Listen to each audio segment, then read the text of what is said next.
Welcome back, and thanks for tuning in to NK Cheating Story. We truly appreciate every single one of you. Where are you watching from? Drop a comment and let us know. Now, let's dive into today's story.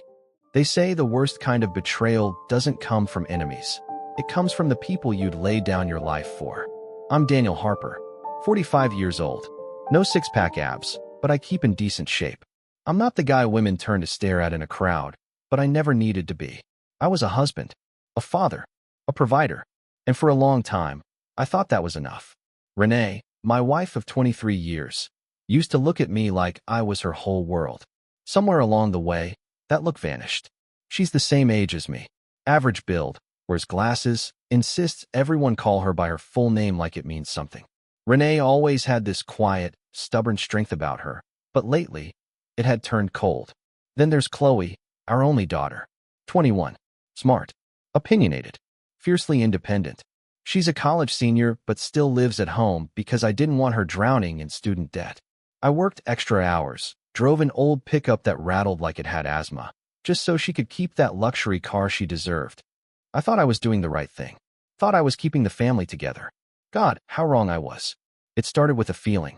That gut-deep, gnawing discomfort you can't explain. Renee had been distant, colder than usual.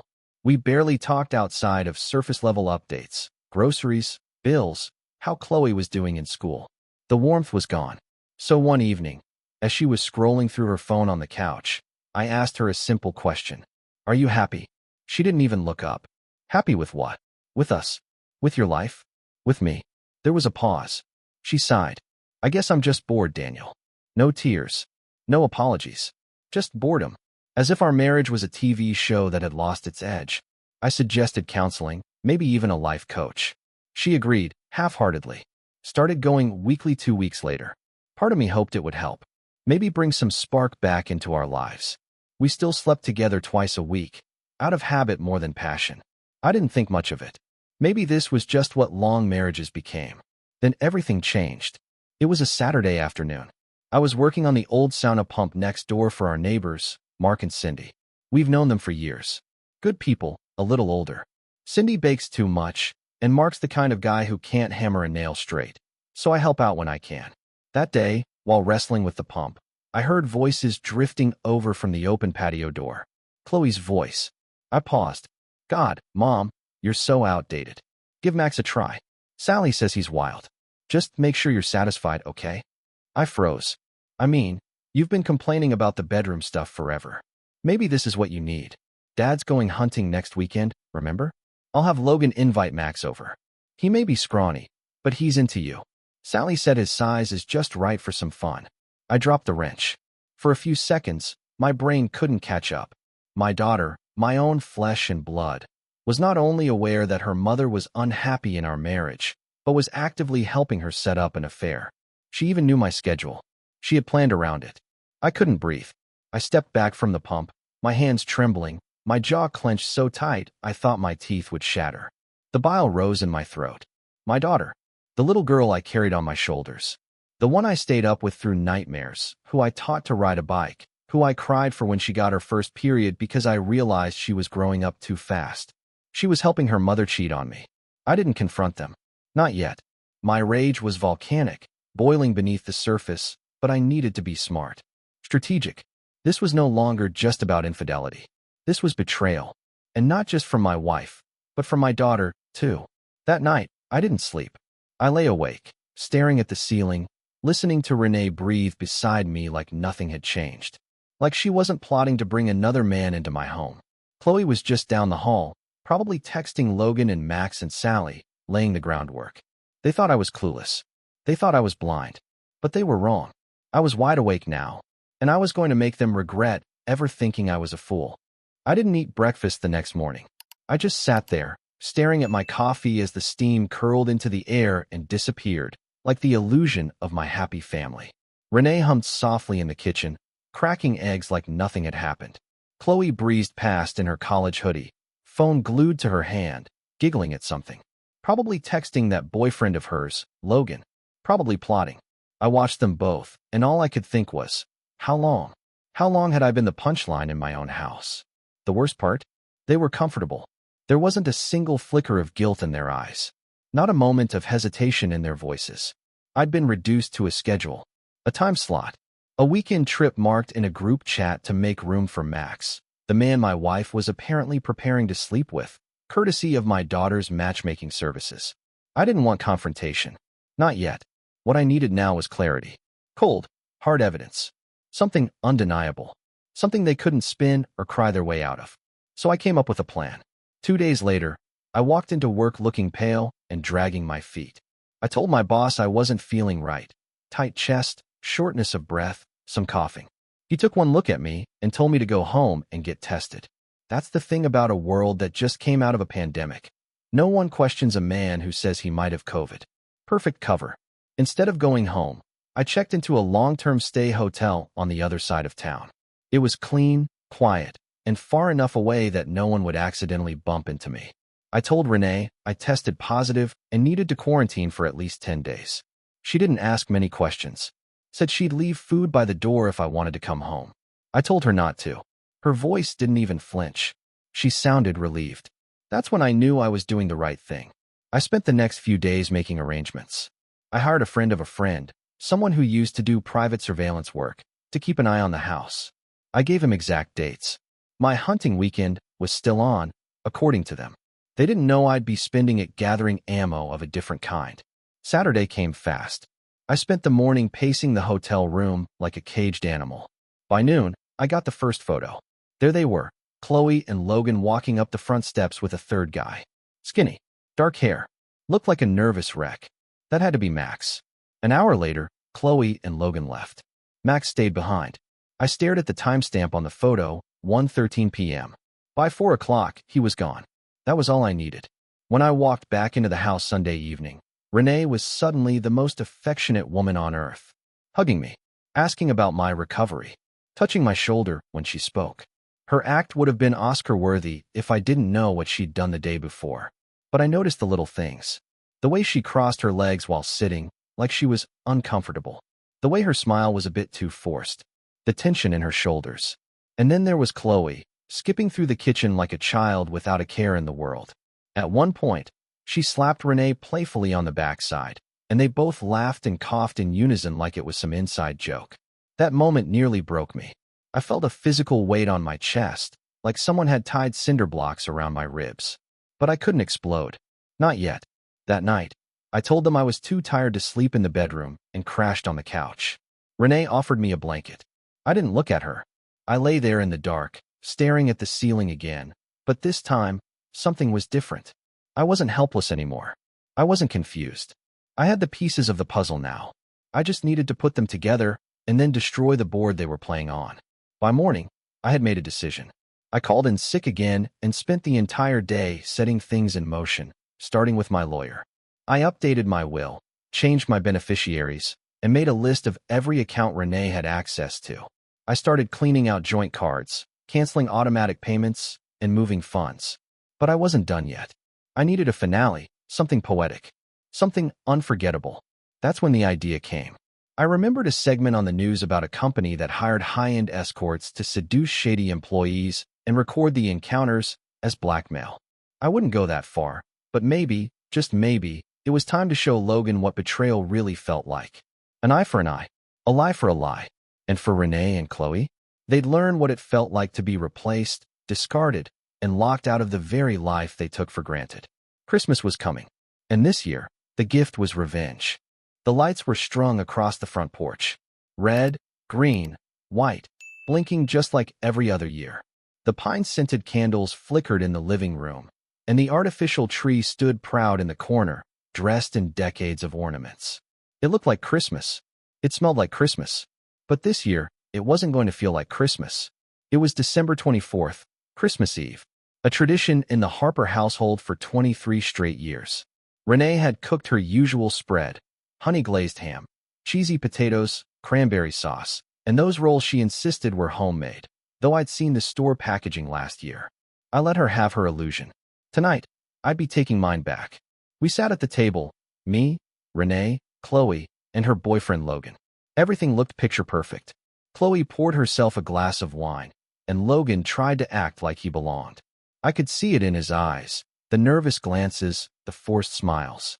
He knew something was off. He just didn't know how off. I looked across the table at my daughter who had helped orchestrate my wife's affair, who had told her to try Max like it was a new flavor of ice cream. And next to her, Logan, the willing boyfriend who played lookout while his future mother-in-law fooled around with another man. I raised my glass. Everyone followed suit, expecting a toast. But instead, I looked directly at Logan. "So," I said, voice calm but sharp enough to slice the tension, "how's Heather doing these days?" The glass slipped slightly in his hand. Chloe's eyes darted to his face. Renee paused mid-bite. Logan stammered, "Heather? I don't know a Heather." I smirked. "Sure you do. Raven-haired girl. Ruby lips. The one you were with last Sunday night. Sound familiar?" His face turned the color of overcooked ham. Chloe leaned forward, whispering, "Logan, I don't remember her name." Poor bastard. He still thought he had room to squirm. That's when I pulled out my phone. I hit play on the recording. The room fell into absolute silence. "Okay, Heather, you're awesome. Don't stop. God, I'm coming again." The voice was unmistakably Logan's. His jaw dropped. Chloe looked like she'd been slapped in the face. "You cheating piece of," she shrieked, lunging toward him. Before she could get across the table, I stood and pushed Logan back into his seat, holding her back with one arm. She was screaming, sobbing, swearing. The betrayal hit her like a freight train. Renee was frozen, wide-eyed, hands trembling. I nodded to her. "Take her into the other room. Let me have a moment with Junior here." Renee didn't argue. She guided Chloe out of the dining room, her voice trembling as she tried to calm her down. Their footsteps echoed down the hall, followed by muffled curses and sobs. I leaned in close to Logan, dropped my voice to a growl. "You're going to do one more thing for me. You're going to warn your buddy Max to stay the hell away from me. You tell him if I ever see his face again, he's going to wish he was never born." Logan swallowed hard and nodded. I slid a manila envelope across the table. "Also, you're going to help me deliver this." He looked at it like it was ticking. "Get up," I said.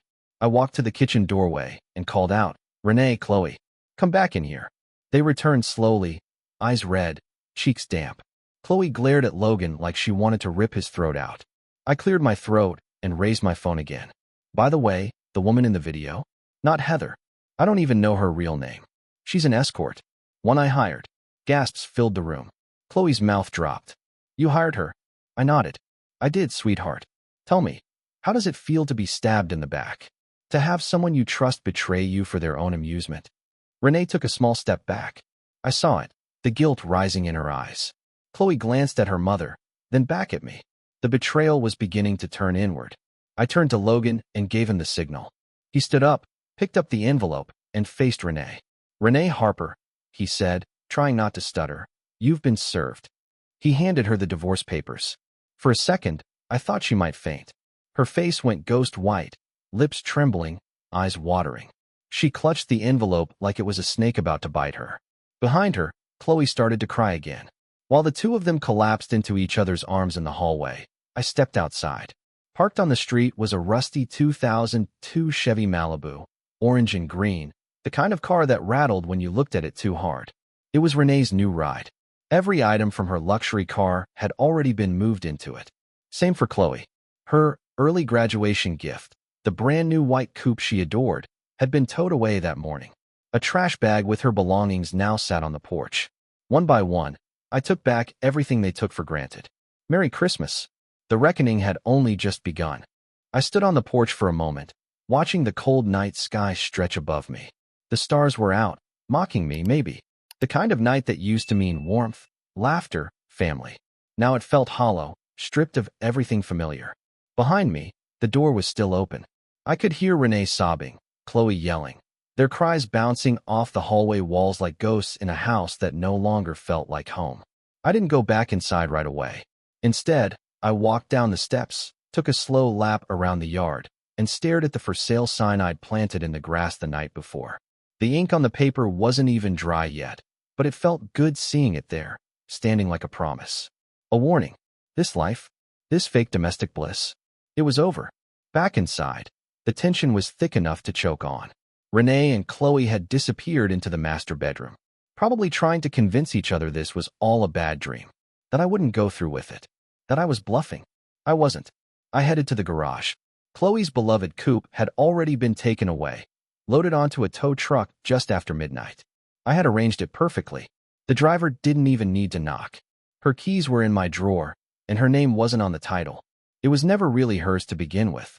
Just like all the other luxuries they'd enjoyed while I drove a truck with rusted-out wheel wells and an engine that coughed every morning. Next was Renee's BMW. I had it packed and ready. All her belongings were transferred into the Malibu. I didn't throw her stuff in the trunk. I'm not that cruel. I folded her clothes neatly, put her toiletries in a box. But the symbolism was crystal clear. 23 years of marriage, now summed up by a 23-year-old rust bucket with mismatched paint and a heater that only worked when you kicked the dashboard. Legally, I had to provide her with a vehicle during the divorce process. I never said it had to be a good one. I took a long pull from the bottle of bourbon I'd been saving for this exact moment. I didn't even bother with a glass. The burn in my throat felt fitting. Then came the credit cards, cut and canceled. Chloe's cards? Gone. I was the co-signer. Her phone plan? Terminated. She'd have to get her own now. Welcome to adulthood, sweetheart. Renee's iPhone was also deactivated, replaced with a cheap burner phone I picked up at a gas station. Limited minutes. No internet. Just enough to communicate with lawyers. I dropped it on the kitchen counter with a sticky note. For legal purposes only. They didn't come out of the bedroom for hours. I didn't care. I stayed in the basement, sitting in the dark, watching old war movies with the volume low. Every explosion on screen felt tame compared to the one upstairs. My phone buzzed a few times. Renee's father, Chloe's friend Sally, even Cindy next door. I ignored every call. Eventually, I heard the bedroom door open. Slippers on hardwood. Then knocking. Not desperate at first. Just tentative. Daniel? Renee's voice. Soft. Too soft. I didn't answer. The knocking grew louder. Then Chloe's voice, higher-pitched and furious. Dad, open the door. This isn't funny. No, it wasn't. They moved to the front door, confused. Tried to call again. That's when they realized. No signal, no credit cards, no car keys. Their purses were inside, on the kitchen table, and they were locked out. I'd seen it happen in movies. That moment when a character realizes the trap's already been sprung. But seeing it in real life? That kind of satisfaction can't be described. I stood at the top of the stairs as they banged on the door, wrapped in blankets, shivering. Daniel, please. It's freezing out here. Renee cried. I opened the small window beside the door and leaned out. The keys to your new car are in the ignition. It's the one that sounds like it's dying when you start it. Where's my BMW? She screamed. Gone, I said. Just like my trust. And my car. Chloe shrieked. Trash bags on the porch. Merry Christmas. Renee switched tactics. Her voice softened, as if she could rewind everything with a gentle tone. Daniel, please, can't we just talk? I'll explain everything. You already did, I said. You just didn't know I was listening. Chloe was pacing now, angry, humiliated. She turned on her mom. This is your fault. I told you this would blow up. Renee hissed. Not now, Chloe. I shut the window and locked it. They stood out there for another 10 minutes before giving in. The Malibu sputtered to life, its muffler howling like a dying animal. I watched from the living room as they drove off, taillights flickering down the street like two red eyes fading into the night. I took another sip of bourbon, then finally let the silence settle in. For the first time in months, it didn't feel suffocating. It felt like peace. The next morning, I sat at the kitchen table alone, surrounded by the remnants of what used to be a family holiday. The plates from Christmas Eve dinner were still on the table, crusted with cold ham and hardened potatoes. I didn't clean them. I didn't have the energy or the desire. There was something poetic about it. Let the leftovers rot. Let the table sit in silence. That was the truth now. No more pretending. Outside, a thin layer of frost blanketed the porch. Renee and Chloe hadn't returned. Or maybe they had during the night and found the doors still locked, their keys useless, their lives already changed beyond repair. I didn't check. I didn't care. Mid-morning, my phone lit up. Renee's father. I let it ring. Then the voicemail came through. Hey Daniel, I've got two very upset women here. Thought you might be able to shed some light on the situation. Call me. Merry Christmas. I muted the phone and poured myself a glass of eggnog, with enough bourbon to drown the cheer. Hours passed in quiet. The fake tree blinked softly, mocking me with every flash. The house was too still now, and I realized for the first time how much noise I had learned to live with. The bickering, the fake laughter, the lies. Now there was only truth. I didn't expect her to find me so soon, but by the time the sun had set and the street lamps buzzed to life, there was a soft knock on the hotel room door. I opened it a crack, ready to slam it shut again, but it wasn't some salesman or housekeeper. It was Renee. She looked like a ghost. Pale, hollow, no makeup, hair tangled, her usual polished appearance completely gone. Her lips quivered as she tried to speak. "Daniel," she whispered, "please, don't close the door." I didn't move. "What do you want?" "A chance to explain." "Can I come in?" "No." Her eyes filled with tears. "Please, your neighbors don't need to hear this." I stared at her. The woman I'd shared a life with, built a home with, grew old beside, and now I barely recognized her. "What part of no don't you understand?" I said. She sighed, defeated. "Okay, just let me say this." I crossed my arms. "Talk." She swallowed hard. "I'm sorry. I don't even know what I was thinking. I can't explain my actions. I wasn't in my right mind." "What actions are you talking about, Renee?" I snapped. "Be specific." She looked down. "I was with Max. It happened once. Just that one afternoon." I shook my head slowly. "So it's true. I suspected you knew, but hearing you say it, God." She covered her face for a moment. "Are you really going to divorce me without any proof?" I let out a cold laugh. "I didn't need proof. I guessed right, didn't I? You just confirmed it." "I've been looking for a lawyer," she whispered. "But maybe we don't need one. We can fix this."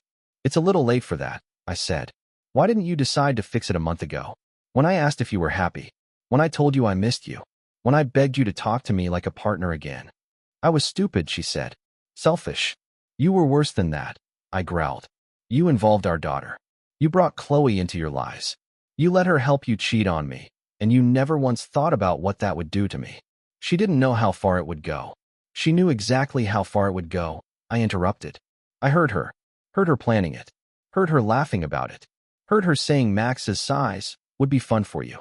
"And you, what did you say? Did you stop her? Did you tell her it was wrong?" Renee opened her mouth, but no words came out. "That's what I thought." She wiped a tear from her cheek. "Please, Daniel. I hate myself for this." I stepped back and looked at her, really looked at her. The woman who once stood beside me at an altar, promising forever, now reduced to this, a liar on the other side of a hotel room door. "You can hate yourself all you want. That's not my problem anymore." "What about Chloe?" she asked. "You won't even talk to her?" "She's not my daughter anymore." Renee gasped.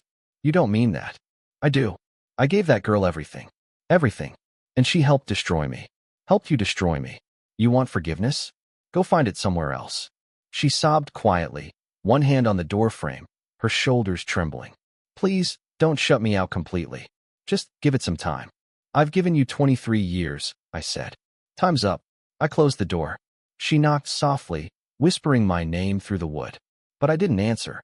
I slid on my noise-canceling headphones and let the world fade to black. When I woke the next morning, she was gone, and I felt nothing. 11 months. That's how long it had been since I closed that hotel room door on Renee. 11 months since I walked away from the woman who once promised me forever and the daughter who turned her back on me without hesitation. I'd be lying if I said the silence healed me. It didn't. Not at first. At first, it just screamed louder. The divorce dragged on longer than I expected. Renee didn't have a full-time job, hadn't in years, so her lawyer pushed hard for support. Mine pushed back, digging in with every tactic he had. In the end, the house sold quickly. The proceeds were split down the middle. She walked away with enough to survive, barely. The lavish lifestyle she was used to gone. Just like her BMW, her iPhone, and her place at the head of our dining room table. I moved into a modest one-bedroom apartment across town. Clean, small, quiet. That's all I needed. The kind of place where no one asks questions. Where neighbors nod politely in the hallway and mind their own business. Christmas came and went. No tree this time. Just a microwave dinner and a bottle of scotch. I lit a candle out of habit, not sentiment. And yet, as the wax melted, memories came creeping in. Chloe's laughter echoing down the hallway. Renee singing off-key while cooking, our old dog snoozing by the fireplace before he passed. I sat there, haunted by ghosts I didn't ask for. At work, I became a ghost too. I kept to myself. Did my job. Ate lunch alone. My boss pulled me aside more than once, told me I seemed distant, that I needed to snap out of it. I nodded and gave empty promises. I didn't have the strength to pretend. Friends reached out, at first.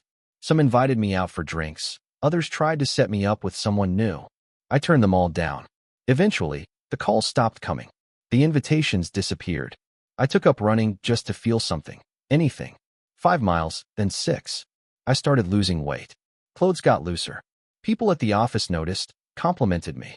I didn't care. Compliments felt like band-aids on a bullet wound. Chloe tried reaching out once a month, always by voicemail. Her tone shifted over time, from angry to confused, then eventually to apologetic. I never returned a single call. Every message ended the same. Dad, please just call me. But I didn't. I couldn't. Every word from her mouth reminded me of that conversation she had with Renee. The one I wasn't supposed to hear. The one that flipped my entire world on its head. Forgiveness didn't come easy when your daughter helped break your heart. Renee, for her part, didn't call much. A few letters came from her lawyer. Some snide. Some desperate. None of them moved me. She tried to act like it was a moment of weakness, a temporary lapse in judgment. But planning an affair isn't an accident. Involving your own child? That's a character flaw. It was late January when I received a letter. Not from Renee, not from a lawyer. From Chloe. I stared at the envelope for hours before opening it. Finally, curiosity won. Inside was a short handwritten note and a photo. Daddy, I'm sorry that I did you wrong. I don't expect you to forgive me. But I wanted you to know. I'm pregnant. I'm due in May. If there's any part of your heart that still has room for me or my child, I'd be grateful. Love, Chloe. The photo was a selfie. Chloe, glowing, hand resting on her belly. No husband in sight. No ring on her finger. I sat on the edge of my bed for a long time. I wasn't angry. Not this time. I was conflicted. I had always wanted to be a grandfather. But I hadn't planned for it to come wrapped in so much betrayal. I didn't reply. Not right away. Instead, I went for another run. I ran harder that night, pushing until my lungs burned and my legs ached. When I came back, drenched in sweat and clarity, I wrote a letter of my own. Chloe, I'm willing to try. You and I will never be what we were. That trust is gone. But I'd like to meet my grandchild when the time is right. Under one condition, I will not speak to your mother. I won't be in the same room with her. If that's acceptable, let me know. Dad. I didn't know if she'd respond. But at least now, I'd drawn my line in the sand. In the meantime, I stayed alone. My only company was the soft buzz of the fridge, the occasional creak of the floorboards, and the rhythmic sound of my running shoes hitting pavement. I was rebuilding. Not for Renee. Not even for Chloe. But for me. And maybe, for someone new. If the world ever decided to surprise me again. It was a Wednesday afternoon in early spring when I met her. Her name was Shannon. We met on the pickleball court at the community rec center, of all places. I didn't even want to be there. My buddy from work had been bugging me for weeks to try it. Said it was good cardio and, more importantly, a good distraction. I didn't want distractions. I wanted silence, control, distance. But after one too many empty nights in that apartment, I finally caved. Turns out, pickleball is a strange little sport. Part tennis, part ping pong, part therapy. You'd be surprised how much tension you can work out by whacking a plastic ball at someone. Shannon was part of a rotating group of players I got matched with. She was in her early 40s, maybe a few years younger than me, with sharp eyes and a sarcastic streak that cut through the usual small talk. She was quick on the court, competitive, but not mean. We exchanged names, played a few rounds, didn't talk much at first. Then I hit her. Not hard, just a clumsy misfire straight to her shoulder. Ow. She laughed, grabbing her arm. What the hell, Harper? Friendly fire, I muttered. You gonna kiss it better? I stared at her, caught off guard. She smiled, then rolled her eyes. Relax. I'm kidding. Mostly. That's how it started. Banter. Just banter. Nothing serious. But for the first time in nearly a year, I felt something spark inside me. A flicker I thought was long dead. We ended up grabbing smoothies after that game. Sat outside on a bench, sipping our drinks and trading pieces of our lives. She told me about her divorce. 2 years ago, no kids. Ex-husband ran off with his Pilates instructor. I told her a very watered-down version of mine. Cheated on you? She asked bluntly. I nodded. Damn, she muttered, shaking her head. I swear, We should make a club. People who got screwed over by the ones they loved most. Catchy title, I said. You could sell t-shirts. She laughed, and I caught myself smiling. Really smiling. It felt unfamiliar and oddly good. We kept running into each other. On the court, at the smoothie bar, even once at the grocery store. Every time, we talked a little more, lingered a little longer. She never pushed, never pried, just showed up, consistently and without pretense. After a few weeks, I asked her out to dinner. My first real date in over 2 decades. I was terrified. I forgot how to dress, what to say, which fork to use. I felt like a teenager again, clumsy, unsure, overthinking every word. But Shannon made it easy. She teased me when I fumbled the wine menu, mocked my tie in a way that somehow made me like it more. By dessert, we were laughing like old friends. She invited me over one evening a few weeks later. We had dinner at her place, simple, warm, real. Afterward, we danced in her living room to old soft rock songs. Her body against mine was comforting in a way I hadn't expected. It didn't feel rushed or forced. It felt earned. Later that night, she looked at me, eyes soft, voice gentle, and asked, "Who are you thinking of when you touch me?" I froze. It was a question I hadn't prepared for. A part of me braced for guilt, for memories of Renee, for ghosts I hadn't buried properly. But instead, I looked at Shannon and said the truth. "I'm thinking of you, and wondering how I got lucky enough to have someone like you look at me this way." Her lips trembled. She kissed me then, not out of passion, but understanding. And that night, for the first time in years, I didn't feel broken. I felt chosen. A few days later, a letter arrived. Chloe. She'd had the baby, a girl. Named her Bonnie. The note was simple, filled with gratitude, fear, and a quiet plea for reconciliation. I showed Shannon. She read it, then looked at me and asked, "What do you want to do?" I didn't know. My heart ached for Bonnie, for the family I'd lost, for the one that might still be salvageable. But I was terrified of reopening wounds I'd only just begun to let scab over. Shannon took my hand and whispered, "Let the past go, Daniel, or you'll never have space for what's next." So I did. I knocked on Chloe's apartment door 2 days later. She opened it, her eyes wide, her mouth trembling. She looked like the little girl I used to rock to sleep, back when her biggest fear was thunder, not shame. I held Bonnie in my arms. She didn't cry. She just looked at me with those big, unblinking eyes. And I wept, not out of sadness, but because, for the first time in a long time, I felt like I belonged somewhere again. 6 months later, the sound of baby giggles filled my apartment, blending with the soft clinking of dishes and the quiet hum of Christmas music playing on the old radio in the corner. Bonnie was lying on a blanket in the living room, clutching a stuffed bear I'd bought her just a week earlier. Her tiny hands gripped it like it was treasure. Her laugh, it did something to me. Rewired something inside me I thought was gone forever. Across the room, Chloe adjusted the lights on the tree. She glanced over her shoulder at me and smiled. Nervous, still cautious, but real. That was the thing about rebuilding a bond. It doesn't snap back into place. It grows slowly, layer by layer, forged in discomfort and awkward silence. But it grows. That's what mattered. And beside me, Shannon. Her hand brushed mine as she passed a tray of warm rolls. Her presence wasn't flashy or forced. It was steady, grounding. She had become my anchor in a sea that had once drowned me. This was our first Christmas Eve together. Me, Chloe, Bonnie, and Shannon. The table was modest but full. Roasted chicken instead of turkey, mashed potatoes with garlic butter, cranberry sauce from a can that still bore the ring imprint. There were no matching plates, no elaborate centerpieces, no fancy wines. But there was peace. There was laughter. There was a warmth I hadn't felt in years. Before we ate, I stood up. "I know this dinner doesn't look like the ones we used to have," I said. "But I also know this. What we have now is real. And that means more to me than all the perfect meals in the world." Chloe looked down, her eyes glassy. Shannon reached over and squeezed my hand. "And for Bonnie," I continued, "this is the first of many Christmas Eves she'll grow up with. Let's make sure they're filled with love, not lies." We bowed our heads briefly, not out of ritual, but out of respect for the moment, and then we ate. I couldn't help but look at Chloe as she fed Bonnie a mashed-up spoonful of carrots, cooing gently to her. The same girl who once shattered me now sat at my table, trying every day to earn her way back into my life. She hadn't asked for forgiveness all at once. She didn't expect it. Instead, she showed up, over and over again, with quiet apologies and small gestures. She had changed.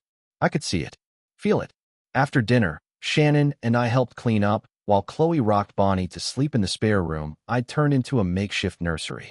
When she returned, Shannon suggested we open a few presents. Nothing extravagant. I gave Chloe a framed photo of the first time I held Bonnie, taken quietly by Shannon when I wasn't looking. Chloe teared up immediately, hugging it to her chest like it was made of gold. I gave Shannon a pendant, a simple silver heart. She touched it like it was sacred, and they gave me something I never expected: hope. Later that night, Shannon and I drove back to her place. Snow had begun to fall gently, blanketing the roads with that silent magic only winter can bring. We didn't talk much. We didn't need to. She invited me to stay the night. For the first time, I didn't hesitate. We curled up on the couch with mugs of hot cocoa, a fire crackling in the hearth. She rested her head on my chest, and I played with her hair absent-mindedly. "You did good today," she whispered. Felt strange, I admitted. Being happy again. "You deserve it." "Maybe." "No, maybe," she said. "You've paid your dues. It's time you stopped punishing yourself." I kissed the top of her head and let the warmth of her words sink in. 1 year later, we hosted Christmas Eve at Shannon's house. Bonnie was now walking, barely, but fast enough to make everyone panic around the fireplace. Chloe and I had grown closer, though I never pretended the past didn't exist. I didn't erase it. I just stopped living in it. As I stood by the window, watching the snow fall outside, Shannon came up beside me, holding 2 mugs. "Think next year'll be quieter?" she asked. I chuckled. "Doubt it, but I'm ready for it." She kissed me gently and handed me the mug. I looked around the room. Bonnie in Chloe's lap, Shannon's grandkids playing with building blocks, the scent of roast filling the air, laughter weaving through it all, and I felt something I hadn't in a very long time. Home. Not the place, not the walls or the roof or the street name, but the feeling, the kind that stays after betrayal, after pain, after everything you thought you needed falls apart, and what's left is what you were meant to have all along. And this time, I wasn't going to let it slip away. Looking back on everything, I've come to understand that life doesn't always protect the good-hearted. Sometimes it breaks them. But in that breaking, we're given a chance to rebuild, stronger, wiser, and more honest with ourselves. I learned that trust is sacred, and once shattered, it takes more than apologies to repair. I learned that blood may be thicker than water, but it's character that defines family. And most importantly, I realized that peace isn't found in holding on. It's found in letting go. To anyone my age or older walking a similar road, let me say this: it's never too late to choose yourself, to walk away from betrayal, to demand the respect you've earned. Love doesn't mean sacrificing your dignity. Forgiveness isn't weakness, it's clarity. But forgiveness doesn't always mean reunion. Find joy in small things. Let the past be a lesson, not a prison. Surround yourself with people who value your presence, not your patience. And when life hands you silence, don't fear it. Sometimes, it's the only way you'll finally hear your own voice. That's what I found in the end. Not revenge, not victory, just peace. And at this stage in life, that's everything.